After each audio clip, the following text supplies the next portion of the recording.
Ready rolling. ठीक। ये chair खराब लग रही है, पीछे रखी है मोबाइल वाली। हाँ वो थोड़ा निकाल दीजिए। हाँ रोलिंग।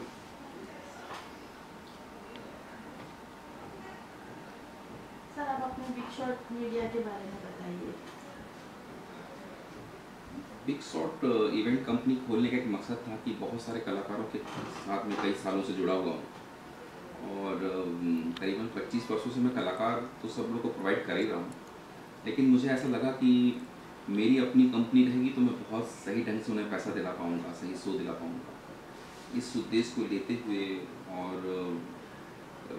एक शुरुआत करनी थी, लोगों के सामने आना था और लोगों को ये बताना था कि एक इवेंट में सिर्फ कलाकार प्रोवाइड नहीं किया जाता, बहुत सारी चीज़ें उसके साथ होती हैं, मंच का बहुत सारी चीज़ें एक साथ जुड़ी होती हैं। तो मुझे इतना लंबा अनुभव था, मेरे साथ बहुत सारे लोग हैं, कोरियोग्राफर हैं, आर्ट डायरेक्टर हैं, विमलेश जी हैं और लॉलीपॉप हैं और हमारे पीआरओ साहब हैं वसीम भाई, तो ऐसा बहुत सारे लोगों का एक समावेश है। तो इस वजह से मैंने उस इवेंट कंपनी की शुरुआत की। आपके साथ में फिलहाल अभी कुछ काम आया, जैसे कि कुछ इवेंट कंपनी स्टार्ट होने के बाद में? बहुत ज़ोरों शोरों से इंक्वायरीज आई और मुझे अच्छा लगा कि कम से कम अब लोग गंभीरता से ले रहे हैं। गवर्नमेंट के शो आए मेरे पास अभी राजस्थान उदयपुर से, उसमें कलाकारों के बारे में ऑर्केस्ट्रा चाहिए थी, उनको कलाकार चाहिए थे, एंकर चाहिए, और वहाँ पर भी काफ़ी लोग थे, लेकिन वहाँ से मुझे कांटेक्ट किया गया तो मैंने उसमें गोविंदा जी का नाम भी सजेस्ट किया हुआ है, शर्लिन चोपड़ा का नाम सजेस्ट किया हुआ है, वीआईपी सुनील पाल, राजू श्रीवास्तव जी का नाम सजेस्ट किया हुआ है। सर आप अपनी जर्नी के बारे में कुछ बताइए। हाँ, ये तो बहुत लंबी दास्तान है, फिर भी ये आपको संक्षेप में बताना चाहूँगा कि मैं एमपी में छिंदवाड़े जगह से हूँ और वहाँ पर पचमढ़ी एक प्लेस है, वहाँ शूटिंग हुआ करती थी। तो मेरा बचपन उस माहौल में गुजरा, तो मुझे लगता था कोई भी शूटिंग वाला मिलता था तो मुझे लगता था कि मुझे बॉम्बे ले चलो, मुझे फिल्मों में काम करना है। और एक छोटी सी जिज्ञासा इंसान को इस मंच तक लाके खड़ा कर देती है। उसके लिए मैं छोटा सा शेर के मुताबिक बोलूँगा आपको कि कभी मैं उनको चलता हुआ देखा करता था, मैं कभी उनको चलता हुआ देखा करता था मैं, वक्त ऐसा आया कि उनके साथ चलने लगा, हालात कुछ ऐसे हैं कि मैं चलता हूँ, लोग मुझे फॉलो करते हैं। तो वो एक यात्रा हुई और वहाँ पर पहली बार हमारे गांव में एक ऑर्केस्ट्रा आई थी जिसमें राजू श्रीवास्तव जूनियर अमिताभ बच्चन बन के आए थे और बीरबल जी थे और बहुत सारे लोग थे। तो उनके साथ एक दिल का रिश्ता हो गया राजू श्रीवास्तव जी के साथ। उनको मैंने लेटर लिखा कि आप जूनियर अमिताभ तो नाम से आए हैं, लेकिन आपकी अपनी मौलिकता है, राजू श्रीवास्तव एक अपने आप में फुल नेम है।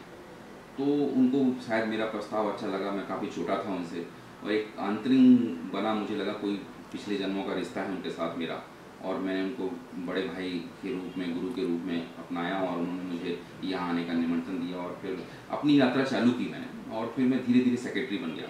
सेक्रेटरी के साथ में मैं फिर अनीस बज़मी की फिल्म, मुझे मेरी अनीस बज़मी के असिस्टेंट हैं इसरत, उन्होंने मुझे वेलकम फिल्म दिलाई जिसमें मैंने फिरोज़ खान साहब, विजय राज, संजय मिश्रा ऐसे लोगों को कास्ट किया और ये यात्रा चल निकली।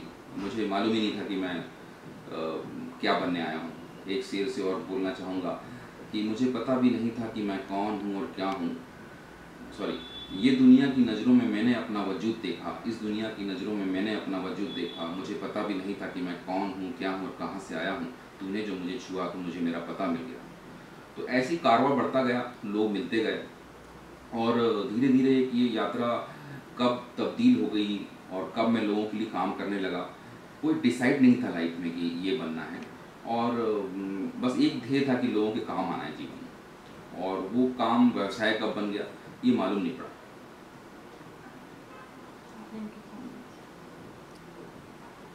अभी तो निकलेगा ना। चले सर, सबसे पहले नाम जानना चाहेंगे आपका और आज का जो विषय है किस लिए मीडिया इंटरेक्शन की जो बात आई, तो क्या कुछ कहना चाहेंगे आज के इस अवसर पर? जी, तो मेरा नाम डीके श्रॉफ है।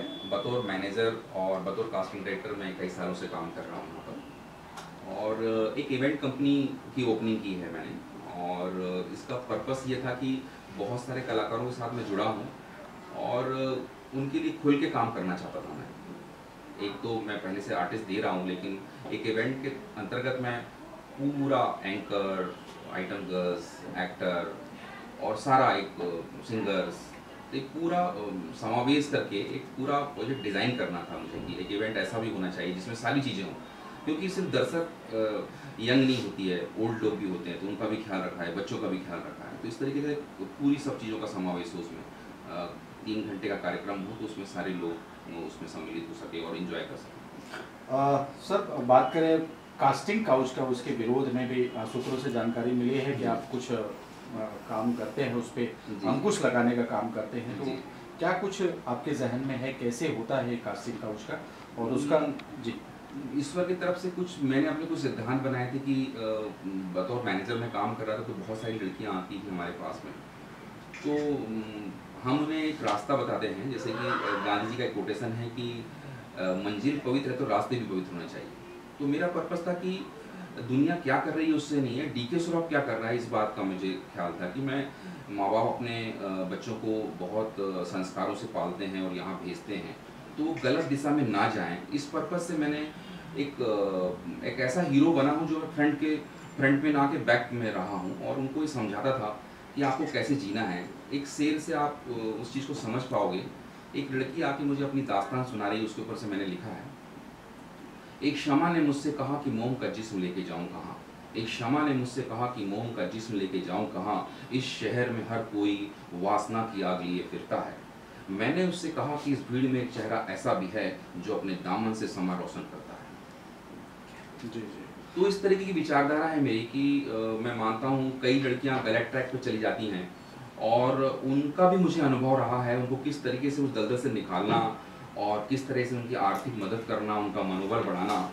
उसके ऊपर से एक और शेर लिखा है मैंने कि दुनिया की नज़रों में उठने के लिए तुम अपनी ही नज़रों से गिरने लगी हो, दुनिया की नज़रों में उठने के लिए तुम अपनी ही नज़रों से गिरने लगी हो, क्या बनने आई थी क्या बन के रह गई हो, क्या बनने आई थी क्या बन के रह गई हो। मैं देख रहा हूँ कि तुम्हारे सफलता के मायने बदल गए और मैं महसूस करता हूँ कि तुम्हारे देखने के आईने बदल गए।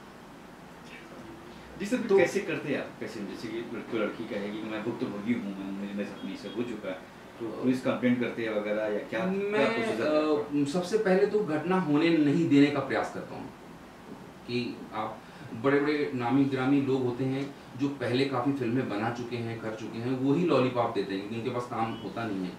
और जो बड़े अच्छे लोग हैं उनका मेरा अनुभव है कि वो काम में बिजी होते हैं, तो उनको इतनी ज़रूरत ही नहीं है किसी की कि वो इन सब चीज़ों पे ध्यान दें। क्रिएटिव लोग जो हो गया और कुछ छोटे मोटे लोग अपनी विचारधारा से जीने का प्रयास करते हैं, उनका शोषण करते हैं। तो पहला प्रयास होता है कि कोई मुझे मोस्टली लोग रिकमेंड करते हैं कि भैया वहाँ जाओ तो आप सुरक्षित रहोगे, वो आपको गाइड करेंगे। एक ऐसा सिर्फ वस्त्र सफ़ेद नहीं पहने मैंने, एक आंतरिक रूप से भी अपने आप को वैसा निर्माण किया है। शराब नहीं है, नॉनवेज नहीं है, लड़कीबाजी नहीं है। मुझे लगता है ये पूजा है ये फील्ड, और जितनी शिद्दत से आप काम करोगे, एक कैमरा ऊपर वाले का भी लगा, एक कैमरा आपका है तो एक ऊपर वाले का भी कैमरा है जो आपको प्रत्येक पल नोट कर रहा है, तो वहाँ हीरो बन के भी आप बहुत अच्छे रह सकते हो, विलेन बनने की जरूरत नहीं है। सर कितनी आप कहीं के मैनेजर रह चुके हैं? जी जी, नाम मेंशन करें। शर्लिन चोपड़ा हैं, राजू श्रीवास्तव जी हैं, गोविंद नामदेव जी हैं, विजय राज है, संजय मिश्रा है, मतलब 300 एक्टर हैं। तो आधा घंटा चला जाएगा उसमें नाम गिनाऊंगा। सभी लोग को प्राय मैंने काम दिलाया है, उनको मैनेज किया हुआ है। मोस्टली लड़कियों के लिए काफ़ी जाना पहचाना नाम रहा है मेरा, और मैं शर्तों पे विश्वास नहीं करता हूँ, कोई एग्रीमेंट नहीं किया मैंने आज तक। मेरा ये फिलॉसफी है कि दिल में रहना चाहता हूँ, पेपर पर रह के क्या करूँगा। जैसे आपने कहा अभी कहीं एक्ट्रेस क्या आप रहे जी, तो कहीं पर नाम भी खराब हो, डीके सवाल यार कहीं ऐसा तो नहीं, कहीं नाम भी खराब सुना हो आपने, आपका नाम खराब नहीं, लेकिन किसी और सुना हो कि वाया सुना हो कि मुझे ऐसा लगता है कि छोटे मोटे प्रोड्यूसर डायरेक्टर मुझे नहीं बुलाते हैं, ये मैंने सुना है। बोलते यार वो लड़की को बहन और बेटी बोलता है, उसको मत बुलाओ। तो सही मायने में उन लोगों के साथ मुझे काम भी नहीं करना है। मैं उस समृद्ध जगह पे काम कर रहा हूँ, बहुत सारी आवश्यकताएं नहीं हैं, सीमित दिमाग में है। पैसा मेरे दृष्टिकोण में एक परछाई है, पकड़ने जाओगे बिल्कुल नहीं पकड़ पाओगे, पलट जाओ पैसा आपको फॉलो करेगा। ईमानदारी से जो सुकून से पैसा मिलता है, तब मैं एक छोटे से गांव से आके यहाँ तक पहुँचा हूँ, उसके पीछे एक ही सिद्धत रही कि मैंने ईमानदारी से जो भी काम करो, आप अपना काम करते हो, कोई भी काम करते हो, ईमानदार अपने काम में रहो। खुदा ईश्वर गॉड आपको देख रहा है प्रत्येक पल, और उसकी नज़र में आप हीरो हो तो आपको कोई रोक नहीं सकता। एक काम कर रहे हैं आपकी जो ओल्ड एक्टर्स हैं उनके लिए भी मेरा ये मानना है कि हर काम के पीछे एक रास्ता अपना निकाल लो आप जीवन में। और वो आपको पुण्य का काम कह सकते हो उसको आप। जैसे कि मैं मानता हूँ कि नीचे के ATM से पैसा निकलते, ऊपर जाओगे तो वहाँ पर भी एक ATM होगा अच्छे कर्मों का। तो उसी तरीके से मैंने देखा, मेरा एक्सपीरियंस था, मैं फिल्म कर रहा था हेरा फेरी, तो बीरबल जी और विजू खोटे जी को मैंने कास्ट किया। तो मैं उस समय वेलकम का कास्टिंग कर रहा था, तो बीरबल साहब मेरे पास आए, बोले सर मुझे आपको पैसा देना। मैंने बोला किस बात का पैसा? बोले सर मेरे को आपने काम दिलाया। तो मैंने सर मैं पैसा नहीं लूँगा, लेकिन आपसे मिलूंगा जरूर, एक फिल्म और कर रहा हूँ तो आप आ जाइए। तो फिरोज नाटेवाला के बंगले पे वो आए और वो सीढ़ी चढ़ रहे थे, तो मुझे उस सीढ़ी चढ़ने में उनको बहुत अंदर से तकलीफ हुई कि आदमी 70 साल के हो चुके हैं और उनको चढ़ते नहीं बन रहा है और आज भी जज्बा है। तो मैंने उस समय सोचा कि यार मैंने इनको जो 80,000 रुपये दिलवाए हैं, तो शायद इनकी बच्चों की फीस दी होगी या कुछ किया होगा।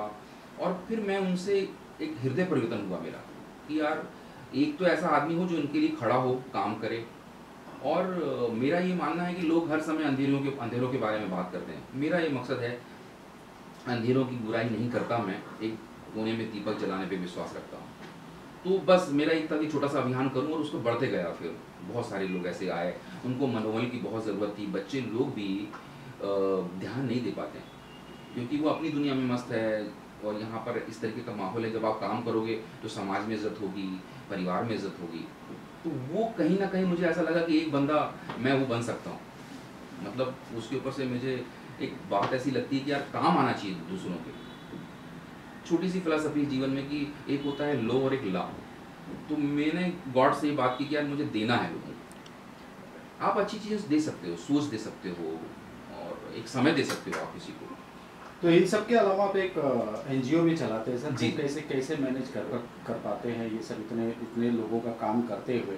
मुझे कैसे हो पाता ऐसा है? लगता क्या है उसका बेसिक कारण होता है उस NGO का, कैसे एजेंडा रन क्या है होता उसका, है? एजेंडा क्या है? बस एक पर्पस है जीवन में कि आप किस तरीके से लोगों के सपने पूरे करें। तो वो कलाकारों के साथ भी होता है, और ईश्वर ने मुझे बहुत सारे ऐसे लोगों के लिए ब्रिज बनाया। श्री सुदेश लहरी को मैंने रेडी फिल्म दिलाई, तो वैसे उसमें 18 लोग मेरे थे, अखिलेंद्र मिश्रा, हेमंत पांडे, मनोज पावा, ईवा ग्रोवर, मोहित गिलवर, बहुत सारे लोग। तो एक ब्रिज बनने का जो एक मकसद था, जब आप ऐसा सोचते हो तो लोग भी, ईश्वर भी आपको उस तरीके से मदद करने लगता है। मेरा NGO का मकसद कोई भी ऐसा नहीं है कि मुझे फर्स्ट टाइम मैं मीडिया के सामने आके ये बात कर रहा हूँ, बाकी मैं इतने दिनों से कूल होके काम कर रहा था। मुझे लगता है जैसे बिग बॉस जैसा एक रियलिटी शो है, जो क्राइम करते हैं, झूठ बोलते हैं, चिल्लाते हैं, गलत काम करते हैं, उनको हीरो बनाता है। तो मैं उसके थोड़ा सा खिलाफ हूँ। मैं चाहता हूँ कि ऐसी चीज़ें समाज में हो जिससे प्रेरणा लें लोग। तो मैं उसके लिए उदाहरण बनना चाहता था कि भाई ऐसे भी मैनेजर होते हैं जो अपनी हीरोइन को बेटी बोलते हैं, बहन बोलते हैं और इस तरीके से काम करते हैं। क्यों? वो लड़की हमारे पास हमारे प्रभाव से, हमारे भाव से आई हुई है, तो ज़रूरी है कि उनके साथ हम रिश्ता स्थापित करें या और किसी के साथ रिश्ता स्थापित करने के लिए मजबूर करें। बहुत पाक साफ नियत से काम करो और बहुत बहुत इंजॉय आएगा। बहुत जीवन सरल और सहज है। जिस दिन समझ जाओगे मज़ा आने लगेगा, स्वर्ग लगेगा। मैं ऐसा इसलिए भी रहता हूँ कि मुझे लगता है रोज़ फेस्टिवल है, ये ज़िंदगी आखिरी पल है बस। अच्छा, आप शेरो शायरी काफ़ी करते हैं। ये जो ये भावनाएं व्यक्त करने का माध्यम मुझे लगा ऐसा कि उसके ऊपर से एक शेर और लिखा है मैंने कि मैं शायर नहीं, मैं कवि नहीं, मैं शायर नहीं, मैं कवि नहीं, मैं विचारों की एक छोटी सी छवि हूँ। तुम्हें सोच रहा था तो कहानी बन गई, मैं कोई कहानीकार नहीं हूँ। तुम्हें सोचा कैनवास पे उतारा तो तेरी तस्वीर बन गई, मैं कोई चित्रकार नहीं हूँ। जादू सब तेरी अदाओं का है, मैं कोई अदाकार नहीं हूँ। तो ये बन गया एक, मतलब आपको क्या होता है ना, एक कविता, मुझे सच में नहीं मालूम है कि मैं गज़ल लिखता हूँ या शेरों करता हूँ या कविता, कुछ मुझे मालूम नहीं। सिर्फ इतना है कि मैं अभिव्यक्ति देता हूँ और लोगों को पसंद आती है। राजेश खन्ना साहब को पसंद आई, काफ़ी सीनियर लोग, राज बब्बर साहब को सुनाया मैंने, और धर्म जी, ऐसे बहुत सारे सीनियर लोगों को मैंने सुनाया और मुझे बहुत अच्छा फीडबैक मिला। तो बस ऐसी यात्रा शुरू हुई छोटे से गाँव से निकल के, और कभी कल्पना की थी कि लोगों के काम आना है, और एक बात ये हुआ कि उनके साथ काम करने लगा। ये बड़ी बात है अपने आप में। ये लिखते वगैरह हो तो कभी सोचा कि फिल्मों में जाए ये सब? जी जी, बहुत अच्छा प्रश्न किया आपने। जितनी कविताएं आपने सुनी हैं, गज़ल सुनी, ये मेरी फिल्म का एक मेरा ड्रीम प्रोजेक्ट है। बहुत बड़ी बात बोल रहा हूँ, गणेश जी को साक्षी रखते कि मैं शाहरुख खान को लेना चाहता हूँ एक फिल्म में, और वो मेरे ऊपर फिल्म होगी। मेरा जैसा किरदार शाहरुख खान निभाएंगे और वो हर बात पे शायरी करेंगे। यानी एक तरह की बायोग्राफी कहे तो आपकी बायोग्राफी। मुझे ऐसा लगता है कि इस फिल्म का मकसद ये है कि जितने अच्छे और सीधे साधे तरीके से कितने सफल हो सकते हैं, इस फिल्म का मैसेज होगा। और मुझे लगता है ये बात अगर कहीं तक पहुंच रही हो तो मेरा एक ड्रीम प्रोजेक्ट है। और ये हर बात में शायरी करने का अंदाज है, जैसे कि अभी आप मुझसे बात कर रहे हो तो उसके ऊपर एक शेर है मेरा कि आपसे बात करके मुझे लगता है कि मैं अपने आप से बात कर रहा हूँ, आपसे बात करके मुझे लगता है कि मैं अपने आप से बात कर रहा हूँ, जब मिले हैं तो यूँ लग रहा है कि अपने आप का दीदार कर रहा हूँ। ये मेरी मौलिक रचनाएं हैं और ये मैंने खुद ऑब्जर्वेशन किया है, इसको महसूस किया है। महसूस करने के बाद एक शब्द गज़ल बन गया, कहानी बन गई और इस तरीके से बड़ा सौभाग्यशाली रहा हूँ मैं कि बहुत अच्छे लोगों का साथ मिला है मुझे। और बस यही एक यात्रा है और इस यात्रा को जितना आप रोमांचक और यादगार बना सकें, हमारे जाने के बाद एक चीज़ रह जाती है, उसका प्रयास है। लेकिन एक सवाल है मेरा कि आपने अब तक जितने भी एक्टर्स छोटे मोटे एक्टर्स या बीरबल जी इनको जितने कास्ट किया तो बड़ी कास्टिंग से सलमान शाहरुख को कास्टिंग करना हो जैसे उनके छाले अक्सर नाम आता है, उनके छाले ने फिल्म में कास्ट किया। उनका दृष्टिकोण मेरे दृष्टिकोण में अंतर है। मैं कास्टिंग डायरेक्टर के साथ में मतलब मैं वो जो कास्टिंग के अंतर्गत नहीं आता है, वो जो मैं कर रहा हूँ वो प्रपोजल डिज़ाइन होता है। जैसे शाहरुख सलमान लाना ये बड़ी बात होती है, तो हम बड़े जैसे मैंने फिरोज खान साहब कास्ट करवाया था, वेलकम। वो जो छोटे छोटे कैरेक्टर होते हैं कास्टिंग के लिए उसका ऑडिशन करो, मैंने अपने पूरी लाइफ में ऑडिशन किया ही नहीं करो, क्योंकि इतना जजमेंट मेरा होता है कि मैं अगर इनको भेज रहा हूँ किसी जगह पे तो वो मुझे कॉन्फिडेंस, डायरेक्टर को कॉन्फिडेंस रहता है कि यार बंदे ने भेजा है तो उसमें कोई बात होगी। बहुत जगह ऐसा हुआ है, विनोद पांडे की फिल्म थी रेड सॉस, उसमें शर्लिन चोपड़ा कास्ट करवाई थी मैंने, तो सब मिले एक बार और फ़ोन पे हो गया। तो फिर उसी फिल्म को देख के यश जी ने शर्लिन चोपड़ा को दिल बोले हड़प्पा में काम दिया। तो सिलसिला ऐसा बढ़ता है, बिग बॉस यूँ तो धीरे धीरे। तो मैं उनके साथ मेरा 10-12 साल का रिश्ता रहा है, बहुत पाक साफ मैं उनको बेटी का संबोधन देता हूँ। मेरा यूँ मानना है कि बहुत ही आध्यात्मिक तौर पे हम लोगों के साथ काम करते हैं और एक बहुत अच्छा आपका एक रिश्ता बन जाता है जिसको आप खुद भी संबोधन दे सकते हैं, लेकिन उसमें मैं जानता हूँ कि पवित्रता बहुत ज़रूरी है हर काम में आपकी। आखिर में क्या संदेश देंगे ऑडियंस को, क्या कहना चाहेंगे जो खासतौर से लड़कियों को जो फिल्मों आना चाहती है बट कुछ ऐसे लोग? मैं एक ही बात बोलूँगा कि अपनी माँ बाप का आशीर्वाद तो ज़रूर लेना। और थोड़ा अलग सा लगेगा, प्यार मोहब्बत अपने काम के साथ करना। और जब तुम श्रीदेवी और रेखा और बहुत बड़ी कुछ बन जाओगे तब उसके बाद शादी के बारे में सोचना, क्योंकि 2 ट्रैक पे रहते हो। बॉयफ्रेंड बोलता कहाँ गई थी क्या कर गई, तो मैं बहुत सारी लड़कियों को सजेशन देता हूँ कि प्यार, हमने भी प्यार किया लेकिन फिल्म लाइन से किया। एक अरेंज मैरिज की, अपनी माता जी के पसंद से लड़की की शादी आराम से की, पहले घर लिया फिर घरवाली लाई, पहले लखपति बने फिर पति बने। तो पहले मॉरल रूप से बहुत मजबूत हो जाओ, 11 महीने में रूम चेंज ना करना पड़े, वैसा कुछ कमाओ और फिर अच्छा रास्ता बनाओ, सबका आशीर्वाद लो और ईमानदारी से काम करो। मेरा जीवन में यही मकसद है कि हम क्या दे सकते हैं लोगों को, जो हमारे पास होगा वही हम दे सकते हैं। तो अच्छा बनो, और एक भी इंसान अगर मेरी बात से कुछ प्रेरणा लेगा तो मेरा जीवन सार्थक हो जाएगा। Thank you thank you. अब उसमें मजा नहीं आएगी। इंटरव्यू काफी अच्छा हुआ। मेरा कपड़े का वो रह ही गया। चेंज करो सारा कपड़ा ना, हम फिर कट में डाल देंगे। ठीक है ना, चेंज करो सारा कोट के चेंज करो। अभी रेंट में कोट चेंज कर। ठीक है, क्लोजर अच्छा है। मुझ लगा अगर को इतनी मुझ लेवल पार्ट तो दाऊ पार्ट तो कंपेयर भी कर रहे तो एक ऐसे व्यक्ति से मैंने बिग बॉस अटेंड नहीं किया इसलिए।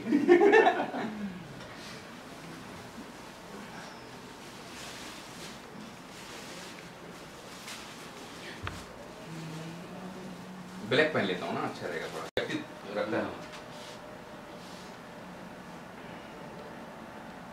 बैठो, खड़ा रहूं? खड़े ना, खड़े थोड़ा एंगल चलिए। आप ही ना, जब मैं नहीं आता हूँ।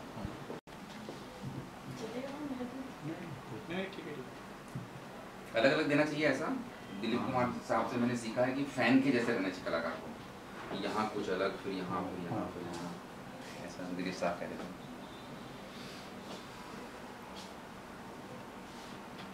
कल खबर आई थी उनके भाई मेरे ख्याल से कुछ भाड़े पर रहते हैं जी, बड़ा तकलीफ में है। ये मैं सबके भाई बात जी मेरा एक रियलिटी शो है, मैं बनाना चाहता हूँ, उसका टाइटल है और भी सपने हैं हमारे बाकी। तो मैं उन बच्चों को एहसास दिलाना चाहता हूँ कि